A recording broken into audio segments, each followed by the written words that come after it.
Cubs fans, there is a lot of questions here in the 2024-2025 offseason. We're going to tackle the top 10 right here on the Setup Man podcast.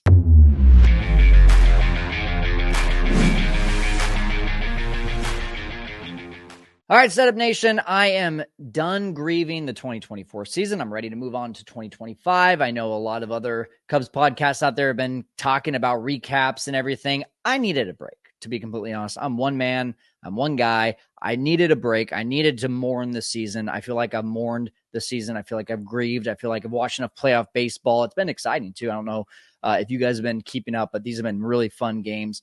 Who are you going for? Let me know in the comments. Personally, I hate to say it, especially what they did to us in 2015, but I really love this Mets team. It's a lot of fun watching them. So I'm rooting for the Mets. I'm thinking Mets Guardians World Series. Who do you think? Let me know.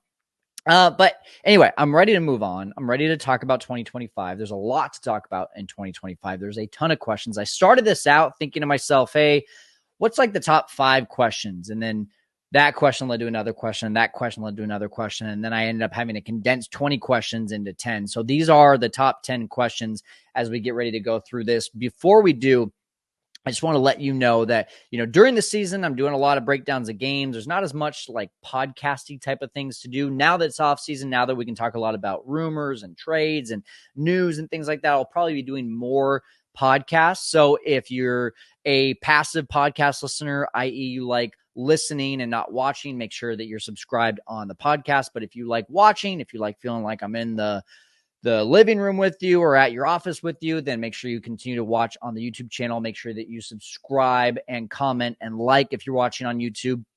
If you're listening on the podcast, just make sure that you've left a review.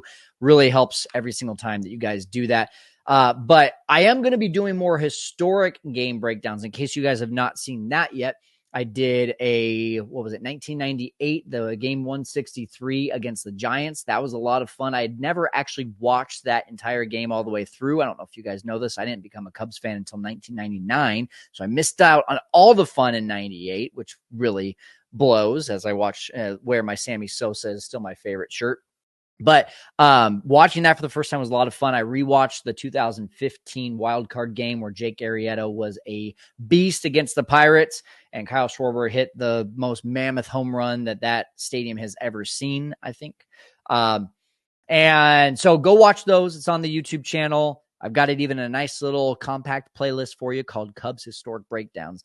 Now, when I get into these, before I get into this too, I just want to let all of you know, as I build this, as I mentioned that, it's a lot harder for just one person. I am looking for help. If you're a listener, if you are a, loyal fan, thank you. First of all. Second of all, I need help. Like I definitely want to grow this thing. I want to get bigger. I want to have fun with more Cubs fans in the community. And in order to do that, I need people like maybe you that are listening or watching. So if you feel like you bring a unique perspective, a unique skill or talent that could help with us growing the Setup Man, let me know.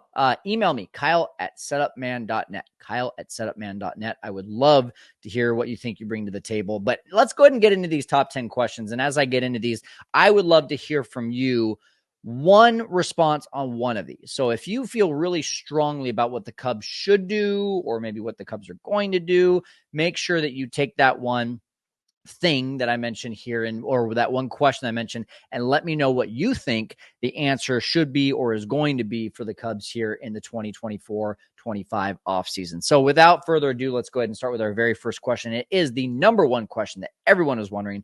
Is Cody Bellinger going to opt in or is he going to opt out? If I'm a betting man, I think, and by the way, I'm not going to actually go into these answers right now because these are going to be 10 things that we continue to examine during the off season. But since this is going to be answered within the next month, if you don't know, after the World Series is done, Cody has 5 days to determine if he's opting in or opting out. And he can even do that now if he wants to. But if I'm a betting man, I don't think that there's anyone out there that is going to pay a guy that had a 751 OPS in 2024 over $27.5 million next year, like the Cubs are committed to doing. Because if you're not familiar with Cody Bellinger's contract, it was a 3-year contract, but each of year 2 and year 3, going into those years are player opt-outs, meaning Cody has the power to go and say, nah, I think I can do better on the open market.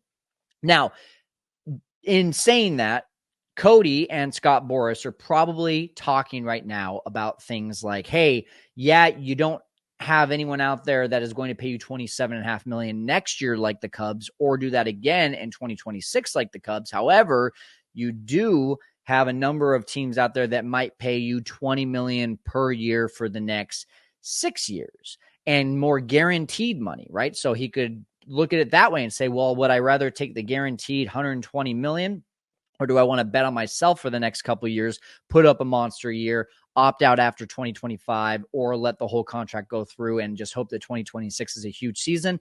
He's still got a lot left in him, but 2023 was the Cody Bellinger that the Cubs paid $27.5 million to, not 2024. He's not worth $27.5 million. Look at the numbers. He was a 2.2 WAR player. If you look at Fangraphs, he was a 109 WRC plus, not nearly worth $27.5 million. And I already mentioned 751 OPS. Now the 2023 version, absolutely every day of the week.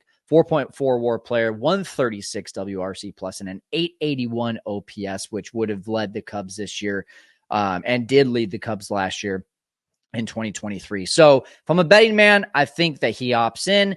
If I am wanting to give my opinion on this, I really hope that he opts out, because $27.5 million for the Cubs could be used in a lot of different ways. And by the way, one of the things that the Cubs have in their favor, which we're going to talk about here in a little bit, is payroll. So whether he opts in or opts out, there's still a lot of flexibility here in 2024 and 2025 for the payroll to do more. So with that being said, next question, number 2, and I'm not going to spend a whole lot of time on this one, but it is, were the coach firings a sign? You know, last year we thought, oh, Craig Counsell got hired, David Ross got fired. This is a sign that Jed's not messing around. And then the offseason was just very lackluster. Yeah, they got Michael Busch. Yeah, they got Shota Imanaga. Yeah, they re-signed Cody Bellinger. But you kind of expected at that point, when Hoyer made that huge move, an unexpected and unnecessary move to basically blackball. Is that even a term? I think so. I'm not going to say blue ball, but blue ball, black ball, whichever balls that you want to talk about, David Ross. And then bring in Craig Counsell, who arguably is one of the best managers in baseball. You might think differently now after watching him in the 2024 season. You just thought that like Hoyer was all in. Now it's kind of been a whole thing of, okay, now Mike Napoli's gone and strength and conditioning coaches are gone and a few other coaches are gone. And so does this mean that now it's like, okay, Craig Counsell is saying, hey, I didn't like the way that some of the players were handled this year. I think a lot of injuries were because of the strength conditioning programs, and I want to go in and I want to put my hands on it, where in year one I was just kind of seeing and feeling and touching and understanding where the organization was at. I did feel like there was a lot of that from Craig Counsell in 2024, and maybe one of the reasons why we were underwhelmed by him was just because it seemed like there was a lot of absorbing that he was doing and just trying to understand the organization. Now, is it that he understands the organization and he's just like, hey, let's go get the damn thing done. Like, let's go out there and get the staff that's going to be needed to be able to elevate these players, to get the most out of them? Or does it really even matter, right? Like, was it maybe just that a few of these coaches just rubbed Craig the wrong way and it had nothing to do with the actual results on the field? I don't know. But I would love to know what you guys think. If you have a strong opinion about that, let me know. Number 3, what will happen with this bottleneck of talent that the Cubs have? Who's going to be traded, who's going to be kept, and something has to give, because this is one advantage that the Cubs have this year going into 2025 is they have a ton of good players that would be worth testing the open market at in the MLB. We'll talk about those players in a little bit. And they have a lot of potentially great players, which we all know prospects can be great. They can be duds. They can be halfway decent. Matt Mervis, for example, is not even in the picture anymore. Brennan Davis used to be a guy that we thought was going to be a savior. He's been injured all the time. There's all these things that could go really well, like PCA, right? That was a great experiment this year. There's a lot of things that can go wrong. So what I want to focus on is really some key infield spots and pretty much just all of the outfield. So in the outfield right now, you have Ian Happ, Seiya Suzuki, and PCA for sure, 100% are going to be a picture. Now, you say Suzuki, hey, he wasn't really playing in the outfield much. Yeah, he could just be a DH, but when he is playing, he's in the outfield, right? Now, if Cody Bellinger resigns, now you've got even more problems. But you've also got Mike Tauchman, who has been valuable for the Cubs. But all of these guys, Happ, Suzuki, PCA, Tauchman, and Cody Bellinger, I would say, if we're going to put it bluntly, Ian Happ is a nice player. Mike Tauchman is a nice player. Cody Bellinger this last year was a nice player. Seiya Suzuki had his best offensive season, yet we still felt underwhelmed. An 848 OPS, and you see the numbers. They always blast it on the broadcast. In the last, calendar year, Seiya Suzuki's in the top 10 of OPS, but still you find yourself not picturing him like the other guys on that list, the Shohei Ohtanis and the Bryce Harpers of the world. He's not a superstar. There feels like there's a next level for him, but still, at this point, if I were to categorize Seiya Suzuki, he's a nice player. Meanwhile, in the minor leagues, you have Kevin Alcantara, who could eventually be a 5-tool player, and Owen Casey, who, while he is working on the strikeouts and did improve on the strikeouts in 2024 in the minor leagues, put in a full season in the minor leagues and put up in AAA and put up a really solid season, and could and continues to be told, all of us continue to be told by scouts, by professionals in the realm, that Owen Casey is a guy that will produce at the major league level.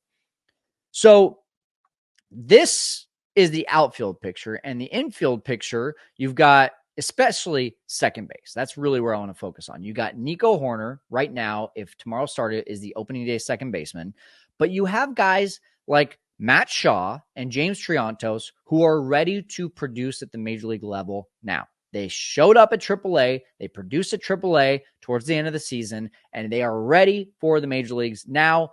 From a stats perspective, I'm not a scout. I haven't looked at them. I haven't seen them, but from a stats perspective, these guys look ready for 2025. Further out, you've got Jefferson Rojas and Cam Smith. Cam Smith is more of a third baseman. Jefferson Rojas potentially a shortstop/second baseman. So there's some things further out. This is a crowded situation. Now, pitchers, you can never have enough pitchers, right? You got still Cade Horton. Ben Brown had an amazing year. We want to see him back up. Brandon Birdsell, I believe, was just named the pitcher of the year in the minor leagues for the Cubs. Lots of great things from pitchers there's never enough pitching. But this is the logjam. And here's the reality. In 2026, here's all the contracts that are going to go away for the Cubs, if not earlier. Jameson Taillon, Nico Horner, Seiya Suzuki, Ian Happ, Cody Bellinger. I don't think I'm missing anyone there. I'm not talking about arbitration. I'm strictly talking about contracts. Nico Horner, Seiya Suzuki, Ian Happ, Cody Bellinger. 4 of those 5, not including Jameson Taillon, are in this picture that we're talking about right now. So here's the question. Here's the real question. How do we deal with this bottleneck? Do the Cubs play out these contracts just like they did in 2020 and 2021, where they saw guys like Anthony Rizzo, Chris Bryant, Wilson Contreras, the Kyle Schwarbers of the world all get to the end of their contracts, and they either traded them on the year that contract was going to expire, or they just let the contract expire and then they got nothing for them? Are they going to let all those contracts go, which means that there's no room for guys like Alcantara and Casey and Triantos and Shaw for the next 2 years, which makes those guys really good trade bait? That right now, if you look at any of those guys who are all in the top 100 for MLB prospects, according to MLB.com, that's massive value that the Cubs could use to go out and maybe get, I don't know, a major closer, a major starting pitcher, maybe a major DH because Cody Bellinger opts out, or a major outfielder because Cody Bellinger opts out, and they decide that they're going to replace that right field or replace the DH and put Suzuki in right field. Those are the things that we talk about when we talk about the guys that have contracts now. Or Do they say, okay, great. Let's just assume for a second Cody Bellinger opted out. All right, now we've got room for at least an Alcantara or an Owen Casey. Mike Tauchman, thank you for your service. We're going to try out one of these guys. Great, that solves that. Do they then say, hey, Ian Happ and Seiya Suzuki had really phenomenal years, and they have really attractive contracts. $21 million, I believe, for Happ. I want to say it's somewhere around $15 million for Seiya Suzuki. I haven't looked at the specifics, but for basically your two top offensive producers in 2024, which were those two guys, those are pretty attractive contracts in this day and age. If Ian Happ were to go and sign a new contract with someone after having back-to-back Gold Glove years, arguably going to get his third Gold Glove, not sure. If he does, he's probably getting $25 million a year. Seiya Suzuki having his best offensive year definitely should get $20 million a year.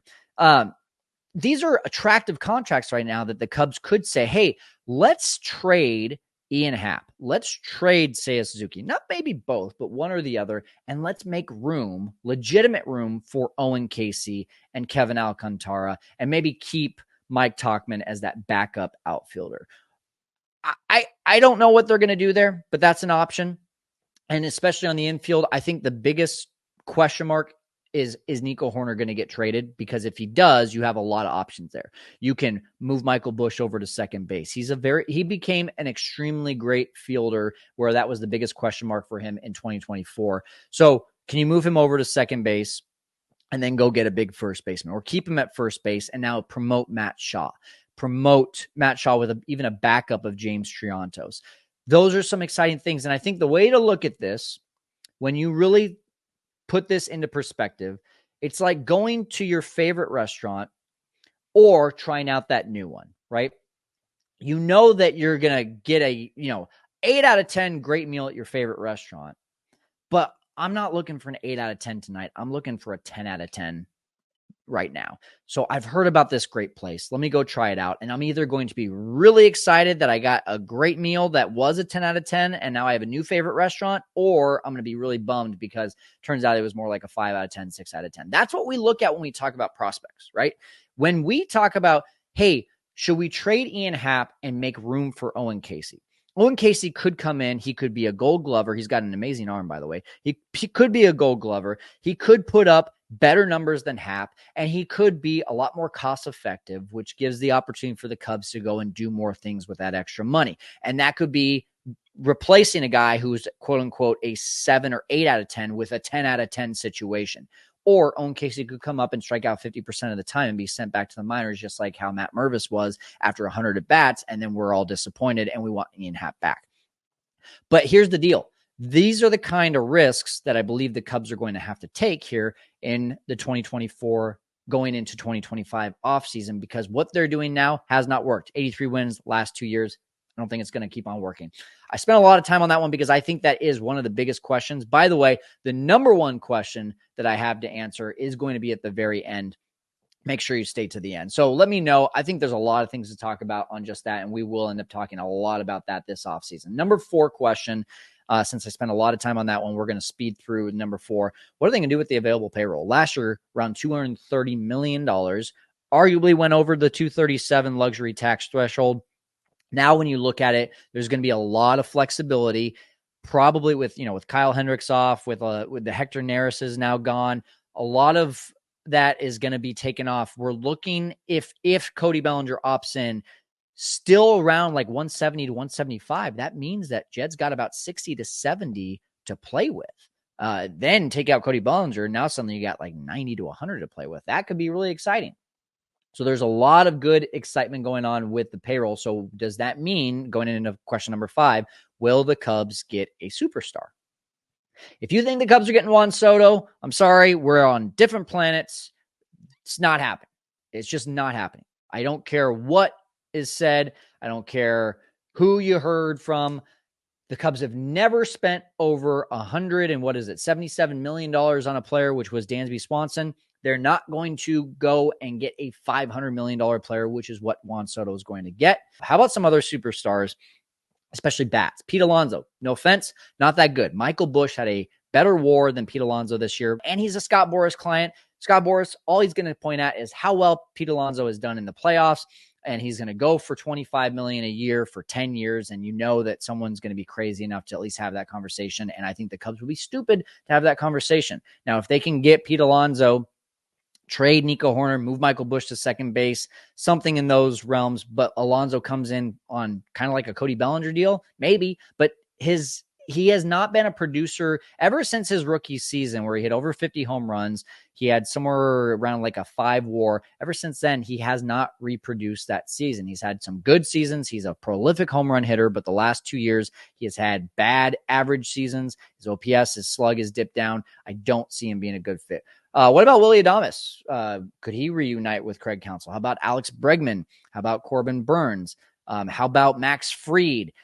All of these guys, right? There's a lot of options here, but would I even consider like Willy Adames a superstar? No. Would I consider Max Fried a superstar? No, I would not. They'd be really nice pieces, but really like Alex Bregman, Corbin Burns, Pete Alonso would be the only quote unquote that people talk about them like they're superstars. But then the biggest question, I think, this offseason about getting a superstar, I think the Cubs can have really great conversations with pitcher superstars this offseason. I think it's going to be tough for them this offseason to talk to bats, especially left-handed bats.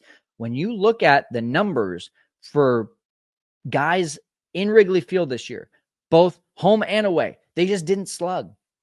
And that was a really weird year for Wrigley Field. And I think, you look at like a Cody Bellinger who only had 18 home runs this year. He probably got robbed of 6-7 home runs, which would have put him right around the same as last year from his home run total.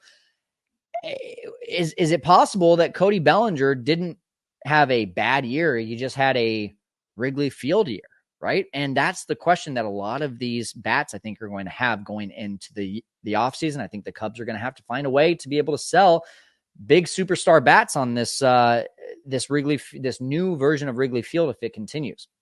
Next question. How can the bullpen be solid and not a project, adding to that like every year? And I don't know. I don't think it's going to change much. Shahdev Sharma just released a article on The Athletic. You should go check it out if you have not. He thinks that essentially, Jed Hoyer is going to have the same process as he has in the past, which is just basically get that 1-year contract, maybe with a player opt-in or a team opt-in in year 2, and pay them. And if they're producing, great. If they're not producing, then we trade them at the deadline. If the team's not doing well, we trade them at the deadline.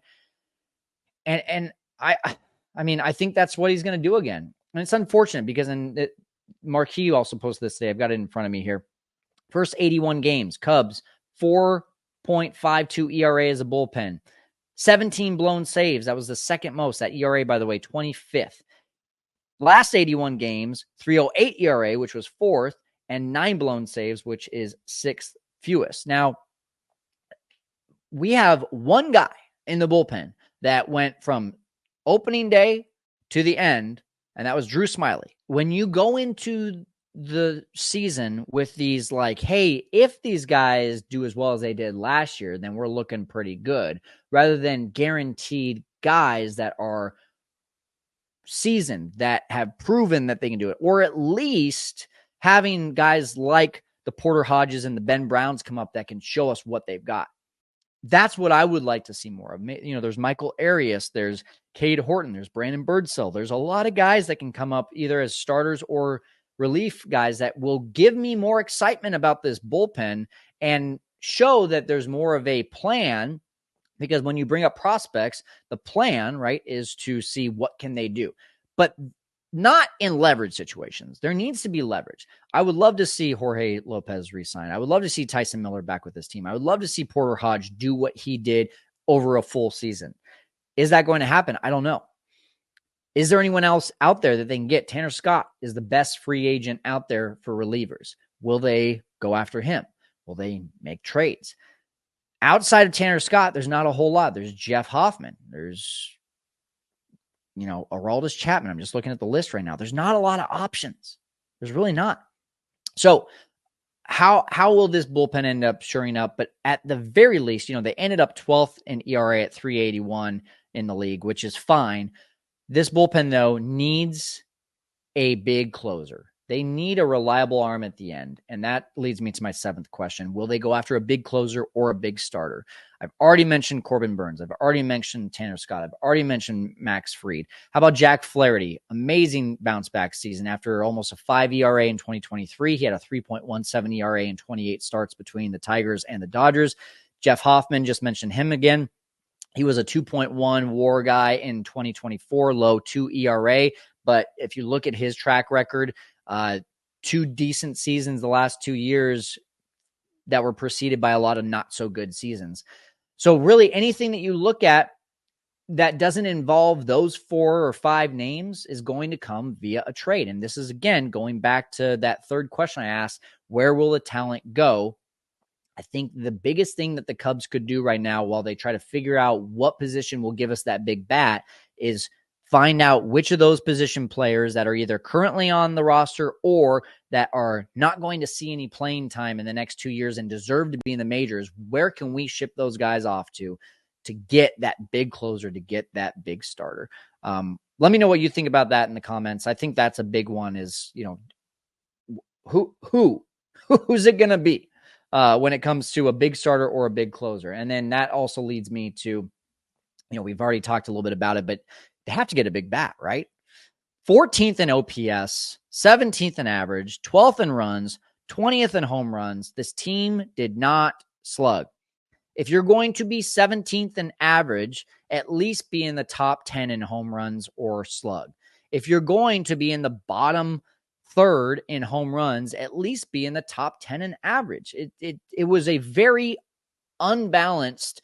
We look at this lineup and it had flashes of greatness. But you look at this lineup and a lot of these guys regressed from 2023, the Cody Bellingers, the Nico Horners, guys like that, the Yan Gomes, of course, Miguel Amaya finally picked it up towards the end of the season. PCA picked it up towards the end of the season. But when you look at this, it was just a bunch of guys that had to have career years in order for this offense to click. And it didn't happen. Dansby Swanson did not have a career year. He had a very average year at the plate.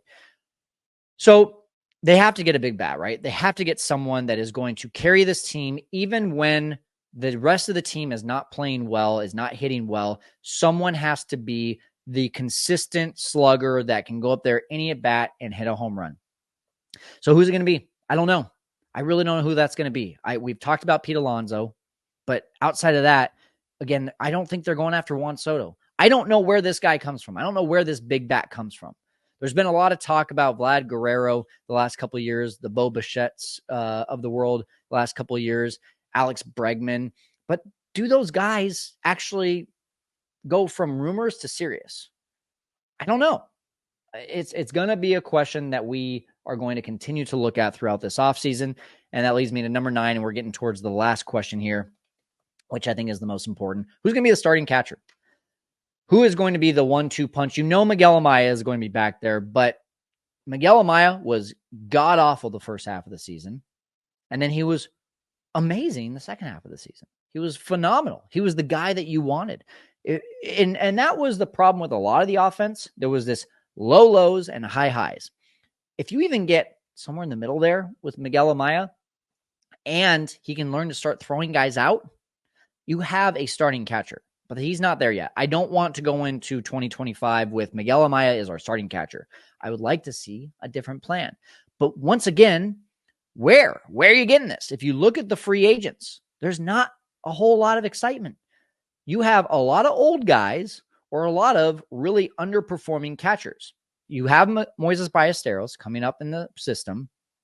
He should get a lot of playing time, in my opinion, in 2025. Someone's going to get hurt.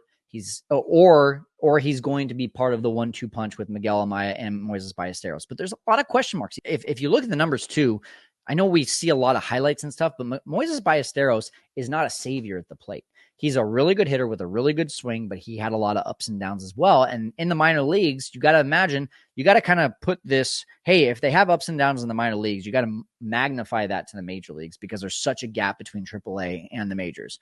So I'm not convinced that Moises is ready for the big leagues or to be put in that kind of position to be a number 1 or number 2 catcher going into 2025. So I think it's going to be, hey, when so-and-so gets injured, when Amaya or whoever the other catcher is gets injured, Ballesteros comes up. So who's going to be that other guy? And are we really going to have Miguel Amaya be the number 1 guy? And the final question, the most important question to me about this organization, it will tell us so much. Will they, meaning the front office, and Craig Counsell, act more urgently in 2025 than they did in 2024? I think we all were frustrated. We all had major moments where we're like, why is the panic button not being pressed? Why are we okay with continuing to send Albert Alzolay out there to blow saves? Why are we okay with Kyle Hendricks and his 11 ERA being thrown out every 5th day and losing games in May and June? If you take out May and June from the Cubs' schedule this year, this is a playoff team by far. But because they had such terrible Mays and Junes, and all the time, after every game, from the organization at the top to the players down at the bottom, what did you hear? It's a long season. We're going to take some time. It's going to take some time. We're going to figure it out. We're going to hit our stride. We just don't know when it's going to happen. As a fan, I don't want to hear that. I don't want to hear the, it's a long season, because you know what? You know who wasn't saying that in 2023? Dansby Swanson wasn't saying that in 2023. In June of 2023, Dansby Swanson was like, team meeting, we got to turn this thing around. In 2024, in July, Dansby Swanson is still saying it's a long season. What changed? Where is that coming from? And why was it that we did not hear until end of August, early September from Craig Counsell, hey, we got to turn this thing around. We got to figure it out quick. No, Sherlock. Like, that for me was the most frustrating part about 2024. Because, and again, I want to think for a second that Craig Counsell was just taking it all in 2024. I think he was just absorbing. I think he was just looking at the organization and he was trying to figure some things out. And now in 2025, he's going to press that button a little bit quicker. That's my hope and understanding of this entire situation, because that version of Craig Counsell was extremely frustrating to watch as a fan this year, and to not hear any sense of urgency. Now, do I trust Craig Counsell? I trust Craig Counsell head and shoulders above David Ross. In-game decisions, player management, people management, 100%. Craig Counsell over David Ross. If we're going to talk about a future here, Craig Counsell has to press the panic button before August. Let's even just say, hey, a bottom of the barrel, latest day expectation of hey, it's time to press the panic button. First day of summer, June 21st. We're 2.5 months into the season. It's time to press the panic button. What is being done to change this team? And this starts as well with Jed Hoyer and the front office. I mean, and I'm looking at my notes here, but I mean, when you think about it, that bullpen, what I just mentioned there, the 4.52 ERA, the first 81 games of the season. Yeah, he went out and got Tyson Miller and Jorge Lopez, and he, promoted Porter Hodge, which we all thought that was going to be just for a couple games. And it turned out that he was the best pitcher the Cubs had an entire season from a relief perspective. When are those things going to be, hey, let's go see what happens by getting this Miller guy, by getting this Lopez guy, by promoting this guy, to hey, who do we know that is on a dead end team? The Marlins had a ton of them, and then we can go get right now. Look at what the Padres did at the trade deadline. They got Jason Adam. They got Tanner Scott. They got what's his name? Brian Hoeing. I don't even know if I'm saying that name right. They got all these guys, and they went from bottom of the barrel bullpen to one of the best bullpens in baseball. AJ Preller, good job, dude.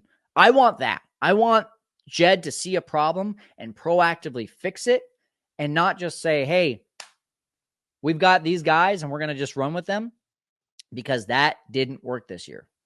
Now, I'm not talking about okay, hey, Oh my gosh. PCA got called up and he played for 10 games and he was miserable. Now we got to go get a center fielder. I'm not talking about that. I'm talking about the guys like the Hector Neris's, the Mark Leiter Juniors, position players, the Nick Madrigals, the Mike Talkmans, those guys that are not going to be with the team for the future. So why are we holding on to them? Just do something with them. Get them out of there. Get rid of the dead weight. Even if you call up a prospect who's having a bad year, look at Porter Hodges' year going into being called up to the majors. He was not having a good season, but they called someone up and they tried him out and it worked. That's something that I would like to see urgency for this team in 2025. And I had a whole thing about the 40-man roster too. I know that we're kind of like at this point where I've been talking for over 30 minutes. So I'm going to try to wrap this up. And I know that there's tons of complications on the 40-man roster that holds people back from being promoted and all that good stuff. But you know what? I'm tired of seeing the Miles Mastrobonis, the Nick Madrigals, the Patrick Wisdoms, the Matt Mervises being held in the 40-man roster just because it's the convenient and cheap way to do things. Start taking some chances. We got to start seeing some chances being taken in 2025. And I think that all starts with a mindset of urgency.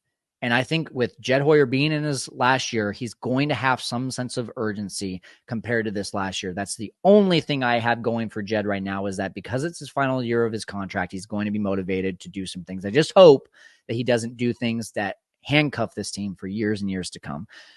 Let me know what you think. I talked a long time here. I'm going to probably go in and edit a few things just to bring this down a little bit. But tell me what you think in the comments. That's going to do it for me. Setup Nation, I'm going to go put my arm on ice. Keep enjoying the playoffs.